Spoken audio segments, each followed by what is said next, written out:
Hello everybody, sorry a little bit late today. Let me just make sure that I can hear myself through these a minute. Hello, hello, hello, good. Louise, say hello. Hello. Are you on? Can you tap your mic for me? Hello? You turned on? I am. You on there? You Yes, are. should be. Good. Should be able to hear Louise as well. Can you hear me? I can hear you on there, but I don't know if anybody else can. Can anybody hear Louise? Can you hear me? Can you hear Louise? Loud and clear. And Louise as well. Can you hear Louise? Can you hear me? That's the main thing. Good, loud and clear. Good, that's Good. okay. Good, I couldn't hear you in my ears. All right, everyone. That's your selective deafness. There we just get you a bit wider. There we go. Don't put me wider. Cool. Excellent, all good. Sorry it's been a little bit of a late one today. It has been so hot. You can see the sweat coming on my forehead. Got the fan on this today, but that really isn't enough. Bought everybody ice creams. Aren't I a good boss? Louise, aren't I a good boss? But I'm not a boss. You're a boss as well. Aren't I a good partner? Yeah. Good, excellent. Phil has changed his name on here. Oh, Phil. Yes, you have, yeah. Good. Louise is loud and clear. Excellent, good. Anything we need to say before we start? We're going to make it about 50 minutes. We really need to close bang on 5 o'clock again today. So Louise, anything we need to say today? I don't think so.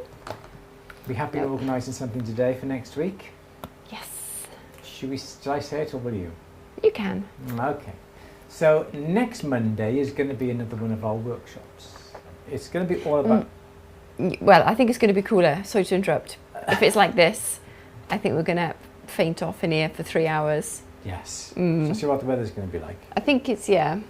It should be a little bit milder. So next Monday, it's going to be 25th. It's going to be 18, 19, 20. Yeah, okay. Okay. So fingers crossed. Next Monday is going to be another workshop. We're going to try and plan 2 workshops this month so we can catch up. And these next 2 workshops are going to be all about pricing your work.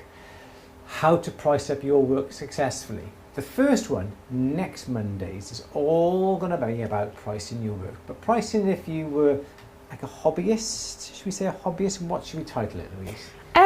Well, this is the thing. It's not really cut and dried, is it? There's pricing your work if you want to cover your costs. Yes. There's pricing your work for profit, and there's pricing your work for a business. Yes. And I suppose it's like we said last week. It's a good idea to have an overview of them all, so you can make the transition into a business if that's what you're even thinking about for the future. Because it's always better to plan for the future rather than just planning for now, so you can take all the necessary steps when the time comes.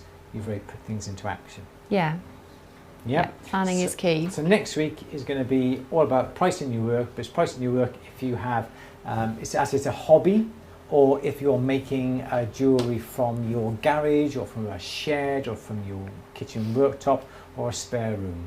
It's where there are no real direct business overheads involved. Yes. I was going to say, but there's lots of costs which you probably don't think about, so hopefully we're going to get you thinking about all of them. Yes, it's not as simply, it's not easy. We've been going through it today, trying to factor in exactly what we're going to need for what we're going to be doing next workshop, and then what we're going to need for the next workshop. So next week is all about pricing your work if you don't have any business overheads, such as things like premises and so forth. If you're making things in a shed or a garage or a little worktop in your kitchen, in your lounge, whatever, spare room, that is what this next workshop is going to be aimed at. Pricing your work successfully, making sure that you are basically charging enough money to make money. Yes. Because everyone's position in the industry is different, isn't it? And everyone's goals and objectives are different. So it's basically, I suppose it's not straightforward. If you sat down with somebody and coached them and said, this is what you need to do, it's easy. But I suppose the difficulty is taking what you need from it. But then I suppose that's what's good, because things that don't apply to you can just go, well, I'm not going to worry about that. Yes. Yeah. That doesn't apply to me. Yeah. So, yes, so it's not a simple matter.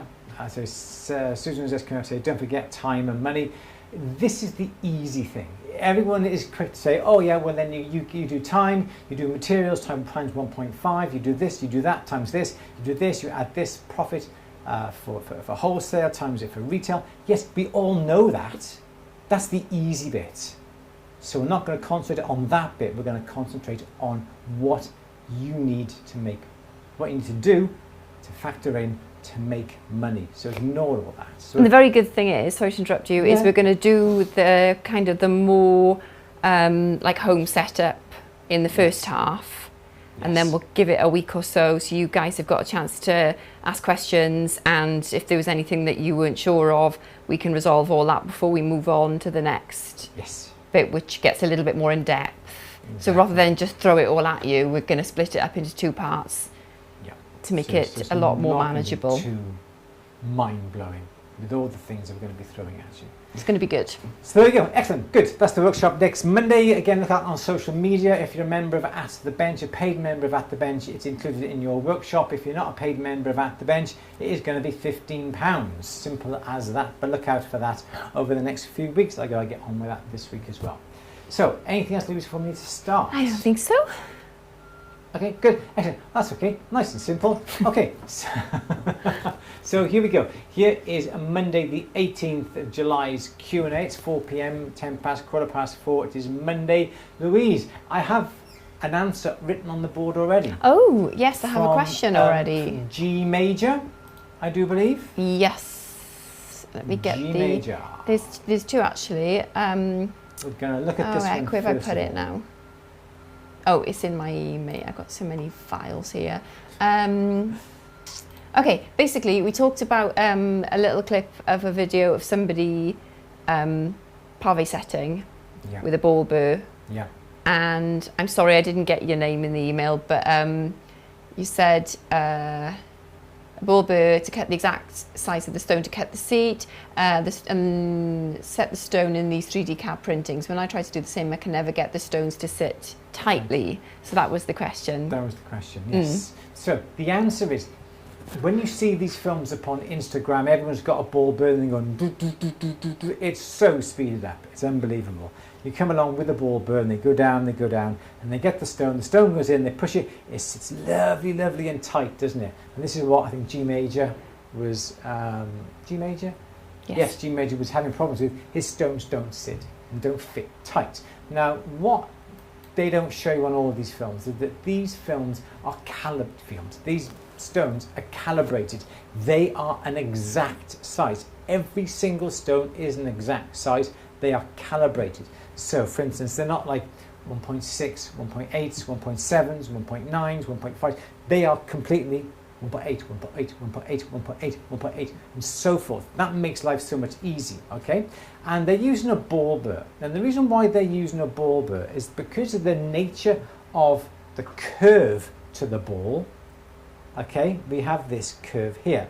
Now, a stone, when it gets put into the metal, and you're using a ball burr, the depth of the ball burr is not usually great enough, deep enough, to allow for the bottom of the stone, the curvature of the stone, to sit unobstructed.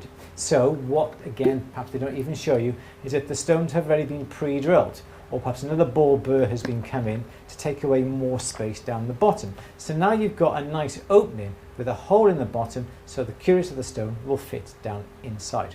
Great, because this bottom of the stone here, when it sits in here, has to be completely unobstructed. Now, they use a ball burr because due to the nature of the shape of the ball, if you have a stone the same diameter as the ball, brilliant, the stone fits in here.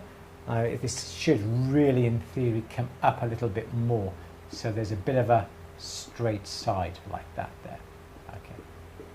Okay, so this is the black stone here that fits in exactly the right size here. Okay, no problem at all. But say you've got a stone that's about 2/10, a 50th of a millimetre, 25th of a millimetre, it's so slightly smaller, okay, that's my red stone. The stone will still sit in the hole, and due to the nature of the curvature here, because at this point it's the same distance, then as soon as we start to come down, this diameter here gets less and less. So a stone that is a fraction smaller will still sit into this gap, and the more you push a stone downwards into this gap, the tighter it will fit due to the nature of almost the tapered sides. So I think that is going to be the answer. G major stones are never tight. Could be it's been obstructed because your stone has to sit in here, okay? And now the curve down here is not obstructed. If I hadn't taken away the bottom here, okay, the stone sits in up here, and the stone will never go down because the curve here. You've got to allow distance for that, and due to the nature of the curvature here, a stone that's slightly smaller will sit in, albeit a fraction below where it should be, but as you're going to be cutting another one here and you're dividing these claws up, it's not going to make a huge amount of difference. So I hope that answers G major's question. Okay, good. Yeah. Yep. Just quickly as well, Mark sent me a question: has Andrew ever done a video using natural gold nuggets? I'm a prospector living in Scotland and have quite a collection of gold from fine to some larger pieces, and would like to put some onto a silver ring. And the answer is no, he hasn't ever done a video or used natural gold nuggets. I'm sorry, but we just thought we'd read it out in case there's anybody in the chat who would be able to help. Yes. So absolutely. Please, yeah, if you can help Mark with that question, please pop it into the chat and help him out. Yeah. Have some natural gold nuggets, absolutely. Yeah, cool. Okay, good. Good. Sandra has been seeing ads for a new Gemlight box product coming out. I signed up to be notified. Are there any spoilers that can be shared? I did put a little post up a little bit after that to say that I have been in contact with Pickup Media. They completely ran out at the last trade show they did, but I am told that there is a brand new Gemlight box winging its way to us as we speak. Don't know much about it just yet, but I know it's better than the last Gemlight box. As soon as we get it, Louise will definitely put it through its paces because she's the girl for that. She sorts all that out with the photographs and so forth. She'll be putting it through its paces. We'll have a look. And then, this is the reason why we've been holding back on the photography workshop that we're supposed to be doing. It's because with this piece of equipment coming out, we can always come along and show you this piece of equipment along with all the other Pickup Medias and all the other types of tent studio setups that we've got, so you've got a better understanding and a better idea of what is out there. Good. Easy. Okay. Nice and easy. Yep. Cool. Excellent. Excellent. And don't forget, we will be having a coupon code. Should get you free postage as well. Good. Louise is in West Sussex, still for wedding anniversary tomorrow. Spent the weekend in Somerset, staying in the famous Five Gypsy Caravan. Nice. I love it. Turk 1970s book, Famous Five. Made me think of Andrew with his Secret 7 book. Secret 7 books. Yeah. Nice. Phil's changed his name so as not to be confused with the other Phil. Okay, good. Let's see, lots of chat, lovely.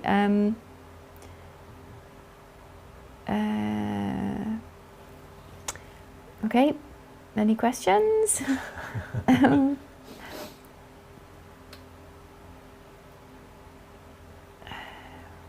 haven't got a question. I think there are questions.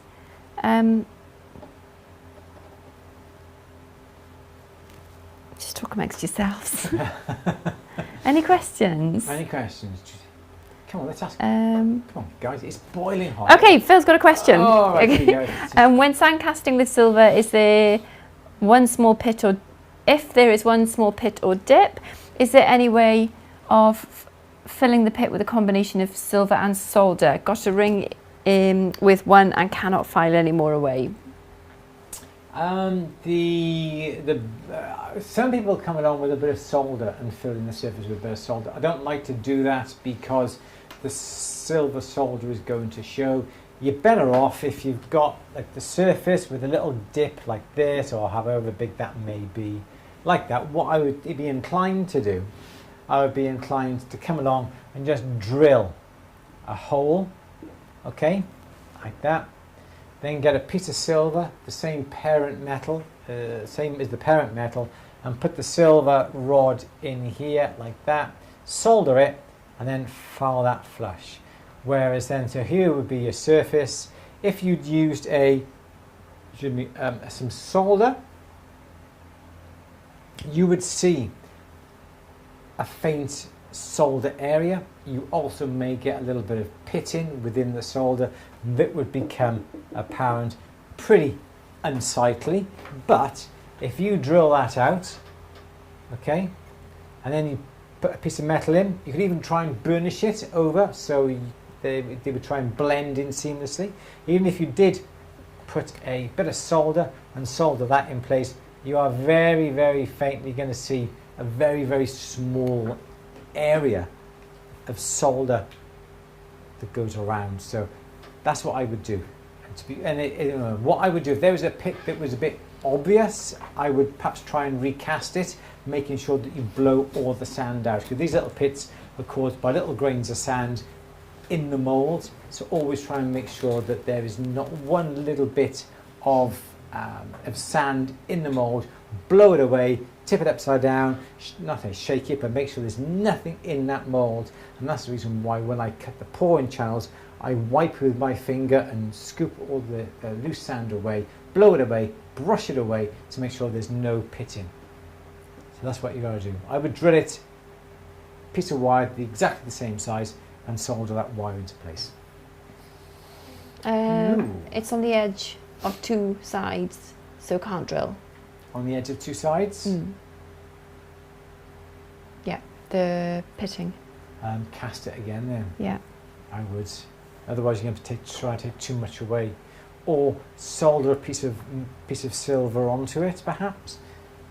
Try and file it away and solder a piece on, and then if it's, I don't know how it is. So say there's a pit by here, okay? What I would be inclined to do then is perhaps file away an area that would be perhaps like that. There's a bit of a taper, and then put a piece of metal in there and a piece of metal in there and solder it. So then all you're going to see then, you're going to get a nice crisp sharp edge, but then you're very, very faintly going to see very faint lines where the solder was. But if it's more than what you'd expect, remelt it and remake it and make sure there is no one bit of sand in that mould. Yes, Louise. Yes. Rebecca is saying, when is the best time to attach a bezel in the middle of an arm cuff? Before or after forming it? Will the bezel deform if forming is done after soldering it on? Yes, so you need to solder it on once the bangle has been formed. The bangle will then have curvature. So if you solder a bezel, okay, there's your bezel on top of a plate, and then you do this, that bezel then has to bend, okay, and that's not going to work. So what you need to do is to bend it first, and then get your bezel, okay, cut a section off the bottom that matches this, and then solder the bezel on the top. It's never going to work otherwise. These are nice flying through these questions, Louise. Good. Helena is saying, please, is there going to be a part 2 video of the tube setting in tight places? It's been unbearably hot in this studio with the lights. I've been working away and the sweat has been literally dripping off me. So we've had to halt a little bit of production here in the studio because we've got no windows open, we've got the studio lights, and it's been really, really hot. There will be a part 2 coming up very, very soon, yes. Okay, AR Opals is saying, pricing for online sales, consignment sales, selling at a booth at market, please. Next for Monday. the workshop. Yep, cool. Absolutely. Would you change your approach depending on your outlet? You still should charge a retail price, because then otherwise that's not fair. You can charge really what you want to do. Well, this is the thing, it's Have a only a retail guide, isn't price. it? Yeah. You can charge, your markup can be whatever you want. You don't have to even have a markup and make no profit if you don't want to. This is the thing, isn't it? There is no rule. There's just understanding. It's guidelines, isn't it? Yeah. Well, it's not even guidelines. It's just you do what you like, but it's just understanding. I guess like knowing what other people do as well, isn't it? It is. And just understanding the the process. Yeah. But yeah, we'll tell you all next week. I think it would be up to them, up to whoever's doing it, and whatever craft show, stall, mall, retail, wholesale, gallery. It's entirely up to you, but you need to know your costs. Yeah. What you do after knowing what those costs, actual costs are, is entirely up to you. And it's not for us to say what you do. No, it's just giving an overview, isn't it? Yes, absolutely, yeah. Okay, cool. Yes. Tess is saying, could you please explain how to purchase a scale? Does one need a separate scale for gems and metals? How to use it to determine price of a piece? Okay, so if the lady's in the UK, if you're in the UK and you are basing your price of work, your piece that you're selling at, or even buying it, if you're basing that upon weight, you have to have government approved scales. You would need to know the weight for assay office as well. Yes, that is. It doesn't have to be exact. No. But any scales will be able to tell you that. Absolutely, yes. Yeah. But if you are buying or selling based upon weight, they have to be calibrated. Trading standards can easily come round and check your scales. If they're not, if you say you're buying in scrap or selling based upon weight, your scales have to be government approved. There is a higher charge for the scales. I think the scales we've got downstairs were about £500 just for the scales, because they are calibrated. The digital scales that you buy, the digital scales regarding gemstones and these little Tanita scales that you can buy, they're not calibrated. They do read you, tell you the weight, but you shouldn't rely upon that weight to price your articles. You'd still need separate ones for gems and metals, wouldn't you? Yes. Don't use the scales to base your price. Use your scales as an indication for yourself for a price. But do not base those scales for the actual price, if you know what I mean. So say you're making up a ring, and as Louise says, it has to be 7.78 for hallmarking. Pop it on the scales. You're using that as a guide. Is it over? Is it under? Great, it's over. We'll send it. That's fine. But if you use those scales to say, okay, 7.7 grams, okay, it's 9.5 grams. I'm timesing that by, £35 a gram. You have to have them scaled. Those scales approved. You'd need to know your weights for postage as well, wouldn't you? Yes. Yeah. But those scales don't have to be approved. Yeah. Okay, cool. So the question was, how do you work out a price? How to purchase a scale? I think we've gone way off the point, haven't we? It depends on. But you do need separate ones. Yeah. You need a separate delicate scale for gemstones, for diamonds, for instance. You need a separate scales then for your gold, and perhaps if you're weighing it for your postage cost, that sort of thing. And if you are buying or selling based upon a weight only, not including other factors, but only, they have to be government approved. Yes, Louise, I think that was all right. But you've got it. You can buy these little cheap scales from about 10, 15, 20 pounds. They're great for knowing roughly what the whole thing weighs. So say you had a bit of silver, what's that weight of silver? Oh, it's 10 grams, oh, that'll be fine.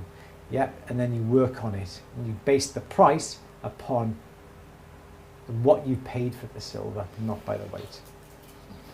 Yes, Louise. Okay. I'm throwing my glasses everywhere. Right. Sandra's saying, style of necklace for a 98-year-old woman. Adopted, birth, dad deceased next month. I'm meeting his sister / my aunt for the first time, and I'd like to make her something. Oh, that's lovely. For 98. Anything. I'm sure she would absolutely love the fact that you've gone to the trouble of making her a gift, Sandra. So I want to know what you're going to make her now. 98 years That old. is lush. What would you make my dad? He's 99. Anything can put a C. I don't know. Oh, let's all help Sandra. What can she make?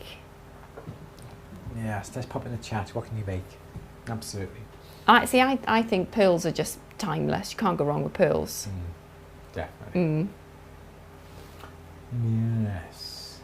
Nice. Most Okay. smaller carrot scales come with a weight for calibration.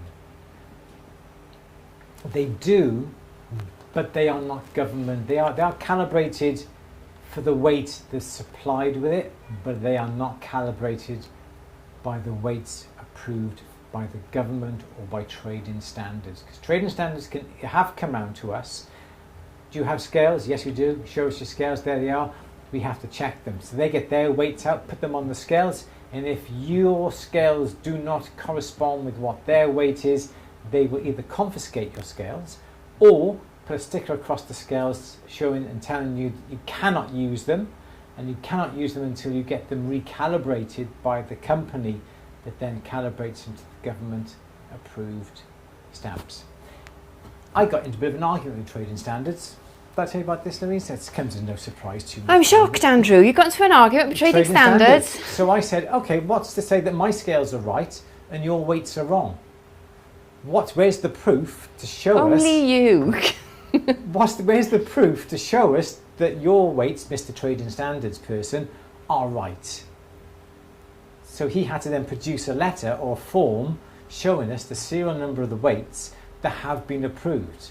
And I would always argue that. I'd always want to find the proof to say that those weights are right in the first place. It's like speeding cameras, isn't it? They have to be calibrated before they speed it and catch anybody. Anyway, I'm off the point. Just a little bit, yeah. Let's have another question. Okay, let's see. Barbara suggested pearl. Yeah. Single pearl pendant. Yeah. How hot is it in the UK? Well, apparently it's going to reach 40 degrees in London tomorrow. Yes. So it's just, apparently, according to the news, it's the hottest place in the world. Yes. London. Tomorrow is going to be the hottest place in the world. They said today. Oh, today, well. is it? Today is the hottest place in the world. And we're... Never eat soggy Weetabix. We're southwest of London, aren't we? We're west of London. Yeah, yes. west. Yes. Yeah, a little bit. So we're about 100 miles from London, 120 miles from London, and it is warm here. It's absolutely boiling hot. Twice the UK average, apparently, they said. Yeah. So it is pretty uncomfortable. Warm. It is uncomfortable, yeah. So uncomfortable, I've had to buy everyone an ice lolly. That's how uncomfortable. I got uncomfortable having to do that. And I had to buy another fan. And I said, if it gets any hotter, I'll turn it on. Let's have another question. Michael said, did Andrew argue as well when he was born whether to come out or not? I wasn't there, but yeah, probably. I tried to get the cord around my neck so he wouldn't come out. Yeah. Here we are. Trouble since before the day you were born. Exactly. AR Opals is saying, I'm in the UK and have ordered from your online shop for tools. Just want to say I'm beyond satisfied with the products. Yay! Good. Prices and speedy delivery too. Thanks. Thank you so much and recommend to everyone. Yay! Thank you very much. Good. Awesome. Good. That's good. I'm really pleased that you're happy. Leonard is saying, what is the best way to achieve a high polish on pewter? No idea with pewter. But I guess it's going to be the same way as with all the metals, just by going down the different grades of emery paper. Yeah. Okay. I don't know with pewter. I've got no experience with pewter at all. So I would assume that you can't have polishing mops that would gain and raise too much heat because it would melt the pewter perhaps. So is it done by hand or is it done by machine but with a less of a gritty compound so it doesn't produce too much heat? I don't know. So I'm afraid I would not like to guess with that, I'm afraid. Okay. Let's have another. Jade is saying, I bought a Sievert torch from Hamilton Gas and tried to melt silver with the large nozzle. The flames shot backwards towards my hands. Oh my God, what am I doing wrong? Sounds like your fastenings are not tight enough. Always make sure, I don't have them up here, but always make sure that you use a good spanner and you make sure all the joints are tight. It does happen sometimes if you're, if the nozzle is not tight on the neck, the gas will be pushed backwards towards you, and that's like sounds of what has happened. But make sure these joints are all tight. You've got to use a decent spanner. Don't use a pair of mole grips or small little 6-inch spanner. Make sure you get a big spanner and tighten up every single joint sufficiently so it does not leak. But that's what it sounds like. And I guess you've got the extra nozzle and the extra neck that goes on it. So you do have extra joints. You've got to make sure they're going to be nice and tight. Yes, please. Yep. Sandra's said, what do people in that sort of age group in the shop buy? They do like pearls. They do like, I mean, you shouldn't generalise, should you? But no, anything. Coloured gemstones. But I think somebody said, I can't remember where it was now, about being able to take the pendant on and off without having to undo it, and that's a really good. I am making a necklace, or Rebecca's making a necklace with a magnetic clasp. I've got one of them in the vintage range, and it's like a ball in the front, and it's yeah. But anything that's going to be easy, because you don't want to go messing around with little clasp and fiddly things. It's something that's going to be easy, as Louise says, over the neck or magnetic clasp. Yeah. Brilliant. Good. Okay, good. Andrew, have you ever used chalk on your files? I haven't done. It is supposed to stop the filings sticking in the file, the teeth, but I don't use it, no. I'd rather sit there with a nice bit of copper and just scrape all the bits out. Yeah. Okay. Gillian is saying, any tips on soldering a mokume garnet ring to not get an obvious solder line? No. That was helpful. No, he's starting to melt. Really. You're giving up. Because you're always going to get a join, aren't you? You're going to have this lovely design coming across like this, and then this then is much like going to be completely the opposite way. So you're never going to be able to try and cut, depending upon the pattern. No, you could try and cut diagonally, which may make things a little bit easier. But just choose if you've got a section that is this sort of length. That's my mokume garnet, okay? And you have to have a certain section out of it. Yeah.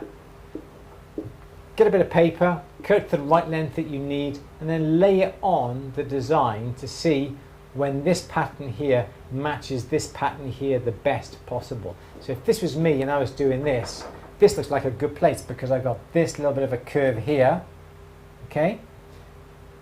And then I could have this bit of a curve here. So this may match up. So I got like this here, that would be across there. And then this one comes along, this one comes along, like that. Yep, so try and gauge it along the best. If you have a piece of mokume garnet that is the right length, well then you don't have a choice. But if you make it oversized, you then can pick the best part, so these ends then will match as best possible. Louise. Okay. Leonard is saying, is there any downside to using a flex shaft to polish rather than a polishing lathe? Not at all. You crack on with it. Absolutely. The only thing to do is make sure you get all the right compound, the right mops to do it. But we use the flex shaft for polishing the insides of rings. We use, as usual, the white nylon brushes and then a nice soft rouge mop. Small little guy like this, nice and soft. You can do the insides of rings and get a fantastic finish, and likewise with the outside. If you polish a large area, it's not going to be as good because the mops are very small. That's when I would use then your bench mounted polishing motor. I'm pointing over there, that's where ours is. But if you've got small little areas, these little mops are going to be just right for you. I'll put that back in there now, there we go. Excellent. Yes, Louise. Okay, Annette is saying I have a packet of mixed saw blades with no idea of knowing which little bundle is which size. Similarly, I have a load of loose ones with no idea of knowing which one is which. Yeah. So trying to work out what's what. I don't think there is any way that you can immediately tell. I think what I would be inclined to do, if you know you've got mixed bundles and you know what sizes you've ordered or what sizes they are. I know about teeth per inch, but they are so difficult to see. Is there an easier way? Yeah, no. Sorry, yeah. No, I don't think there is. Yes, you can do that, but I would perhaps get them and I would sort them out into little piles that you've got. Perhaps you've got coarsest and the finest ones and all the ones in between, and you've ordered, I don't know, 3/0 to 6/0. Well, then you should be able to work out roughly from eye what ones are going to be the right ones. But there is no, yes, you know the teeth per inch, but who's going to go 1, 2, 3, 4, oh, damn, missed it. One. It's not going to be possible, is it? So that's something that I would not bother doing. And it's not going to be too bad if you use a 2/0 instead of a 3/0, or whether you use a 5 instead of a 6, or a 3 instead of a 5, or vice versa when it comes to that. Just make sure that you do perhaps put them into piles. I think you should be fine with that. Shall we have another? Okay. Okay. Julius got a hallmarking question. If I make silver rings and also silver and copper rings, so I need to fill out 2 hall notes, and am I charged all the minimum charges twice? You cannot mix metals in a parcel, but I don't think that applies to things like you're saying. We can't send up silver and gold, which in theory have to be hallmarked separately with different marks in the same parcel, because that's not right. You have to have 2 separate parcels. But if you've got, say, silver rings, and you've got some silver rings with little gold embellishments, or you've got some copper embellishments, I think you should be able to add them all together, because there is no other mark for your copper, so to speak. So you should be able to put them all together and just send it up in one parcel. If you do that, and the ASCII office doesn't like it, well, they will tell you for next time. Yeah, but, and tell us. And tell us. Please. But I think you can mix, as long as the It's not like you're introducing another mark, is there, to the parcel, yeah? No, as long as the main mark is going to be the mark that's in all the items on the parcel, I think you should be fine. Yes, absolutely. Yes, Louise. Okay, good.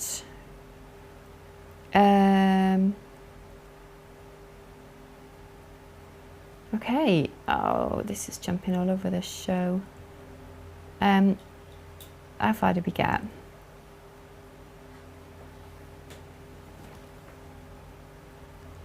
Saw blades. I am so... I got a speeding fine, had my speedo rechecked. It was wrong, so had it recalibrated. Using this as proof I got off with the fine. Okay.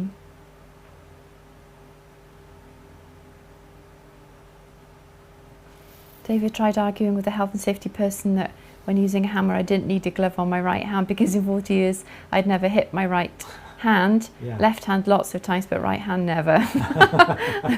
That's like an Andrew argument, isn't it? Okay. Nice. Leonard is saying, any suggestions for constructing a ring shank to fit over knuckles enlarged due to arthritis? There's lots of ways to do this. Lots of ways. So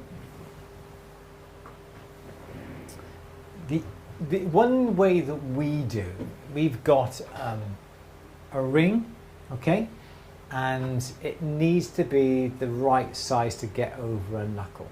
But when it reaches over the knuckle, so I draw my knuckle. Use your finger. Oh no. Use your knuckle. There's your knuckle. There's your finger. There's your knuckle. There's your knuckle. Is that right? Yeah. There's my nail. Right? Pretty gruesome. Let's not. Let's not. We all know what's swollen. We can all envisage. Envision what a swollen. Yeah. Thank you. Okay. So a lot of time, we put little pips on the insides of the ring. Okay, so here's the ring. That we put little. I call them balls. I call them pips. Louise likes to call them pips. It sounds a bit more delicate. Then we're going to put balls in. So we just solder. So here's the ring shank. Okay, like this. Here's the ring that comes up here. There's your stone. Blah blah blah. And we put little balls, little pips, in this little area here. Okay, and they then will take up the slack in the finger, in the ring, when it goes over the finger. Alright, so that's the easiest way of doing it. The other way to do it would be, there's your ring, is to make this out of hardened white gold. And what you would do, you would get a little like a horseshoe piece of metal that fits inside the ring, and you solder it down here. So this then will act, again, very similar to the balls, a little bit more comfy, and that would then fit inside, just to do that. And that would fit inside the ring. So you've got the ring down here. Okay, so here's your ring here. But this bit of metal comes along and does that. Okay, so does that make sense? Yeah, that's inside the ring. There's the ring that goes off, and that's inside the ring. And that then will take up, again, the slack. The other way we'd do it would be to make a bypass ring. Okay, so it does that. So there's the ring, and then it bypasses. And here's the ring down here with the diamond by here. Ding, ding, ding, this, that, and the other. Okay. So that's a bypass ring. So it can be made smaller. And the other way is snap fit, I think. Can't remember. Whereas you've got your ring here. Here's your ring. Okay. You cut off the bottom of the shank there and there. And you actually put on a ready-made half a shank that is hinged here. And that actually then has a clasp by here that locates. So then you open the clasp, the ring hinges open like that. Here's your ring by here. This then hinges open and then it closes onto the finger when it goes on. So those are the different ways that I know of. This is the most expensive way to do it because usually you buy these, but you could make these. It all involves making a hinge on the one side and like a little catch like that on this side that holds it all together. But for us, that's the easiest one. Pips in your ring. Totally. Some of the questions. Okay. Okay, Marianne is saying, what is a good brand of files that will last? If you want a good file, if you want a named brand, go with Velourb. Definitely go with Velourb. Very good files. There is another brand, I cannot think for the life of me what they are. Kleiss, can't remember. But for me, Velourb is pretty much out there. Most tool suppliers stock Velourb files. I think we've got Velourb needle files, but they are the best. Velourb. Yes, Lou. Susan has asked me to send Dylan her email. Okay.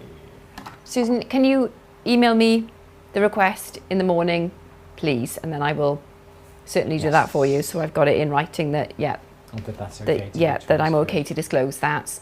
Yes. And I got Dylan's email address, thinking about it. Dylan, can you both email me, please? And then I'll, that's great. Because really speaking, we should have written confirmation that I'm okay to disclose. But thank you very much. Yes. Right. Phil has received his new Ford and pendant drill from Betts Metals today. Fab. Complete with a Type 20 handpiece. Not tried yet, but it looks gorgeous. Gorgeous. Nice. Looking forward to getting much use out of it. Fabulous. You will. Okay. Lynn is saying with silver and copper on the same piece, they will add the word metal to the hallmark at Sheffield. Okay. Okay. So it'll be silver and metal. David has sent me an email with the saw blade chart. Oh, fabulous. Thank you. Cool. Louise is saying when you have submitted your packet, you will need to keep an eye on your account. As I had to pay a small additional fee for mixed metal stamp when I sent an item with silver and copper. Okay. Do you have to have it stamped as copper though, or will it just say mixed metal? I think it would be silver. and then metal, and they charge you then for the metal stamp. Because if you get in touch with the assay office, Yeah, they'll be able to. I speak to, I think it's Aisha, Yes. and she's always so helpful. She's amazing in Birmingham. Helen, no, I didn't find out who designed my heart earrings. Never found out. No, one knew. haven't found out. No. I'm not giving up though, because I want some more the same. Can't you just contact the gallery where you're going for? Yeah, I should do that, shouldn't I? Just Yeah, spring to mind then. that's the easy way. Yeah. Yep. I think we've done the questions. Cool. 5 minutes to go. Yeah. I'm going to welcome break, Louise. I'm just having a sip of water. You've got to stay hydrated. Absolutely. Good. I got my water as Tessa well. Singh, will you be sending out an email regarding the starting time next Monday, July 25th? Yes. Usually 2 o'clock. Yeah, it's usually going to be 2 o'clock till 5 o'clock Monday afternoon. Yes. But that will be going out on social. Have to get that together over the next few days. If you go out on social media, at the bench members will have it for free. Paid members, anything has to be £15. Good. Good. Okay. I think we'll close it at that. Actually, you can hear them just closing up downstairs. It's 5 o'clock. Is it 5 o'clock? 5 to 5? 5 to 5 to 5. 5. I think we'll call it a day because it is hot up here and we are absolutely cooking at all. Dylan has said, would it be better to just buy earring posts versus making them? It's cheaper to make them.